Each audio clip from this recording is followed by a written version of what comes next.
Y'all, welcome back to Tater's Garden. We're busy getting the legs all set up on the hoop house. You can see Helper Sam back there in the background. I'll take you on a tour about what's been happening so far and how we kind of did things. We set the four corners, and we set them at the height that we wanted. We stretched, you can see this line here. You can see the line. We stretched a line between those two at the bottom, and then later on we stretched it at the top. After we stretched it at the bottom, we measured along it at whatever our leg spacing was going to be. In this case, it was going to be 4 feet. And we did a little paint mark, and that gave us the spot where we wanted to put our posts. We had a short level, and we pounded the post in. I'll show you the little pounder set up here in a minute. Sam's using it right now. And we got those set in there to about the height we wanted. The final height is done with this string. And the string is to ensure that our height is even from end to end. So with this kind of tunnel, it doesn't have to be level.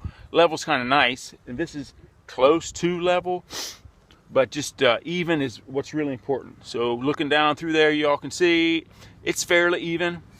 Let's go over here and look at the high side. We haven't evened it up yet. That's what we're getting set to do. And you can see when we roughed them in there, they're still kind of wingy-dingy. They're all not the same, but we got our string set up 1 inch from the end, 1 inch from the top at our two ends. And so as we go through, we'll be able to tap them. I measured each post. You can see my little mark there. We'll tap it to the string. So this has got to get tapped in about 4 inches, and that's how we're going to do it. So let's go over here and take a look at the setup. Sam, you know where that post pounder went to? The post pounder, the stake driver. Okay. So the way that we pounded into stakes was, we have this little, let me turn you around there so you're not in the sun. We have this little contraption here that we got from a greenhouse supplier. They call it a, what do they call it? They call it a post pounder, I think. But basically, it is a piece of metal that is the same diameter on the outside as the pipe leg is on the inside. And you stick it in there so that the pipe isn't getting deformed when you're beating on it. So the last time we set one up, we used a sledgehammer to hit this, and that works. But this time we used a T-post driver, and the T-post driver works out.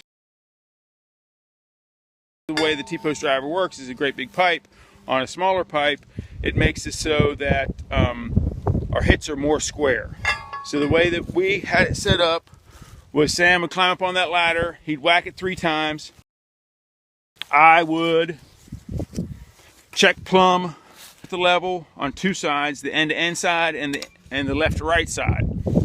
And then so I'd check one side, he'd hit it 3 times, I'd check the other side, readjust, and hit it 3 times. And that's how we got the stakes in. The stakes on the ends are 24 inches deep.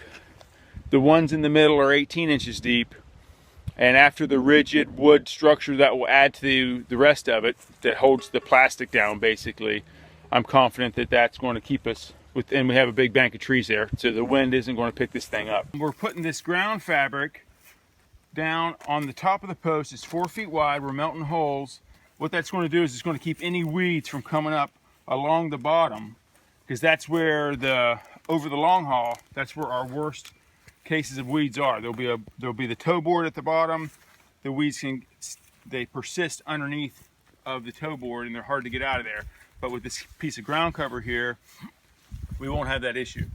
And we got them all, as you can look down the row there, you can see we got this whole row nice and even. Matt's down there melting our holes.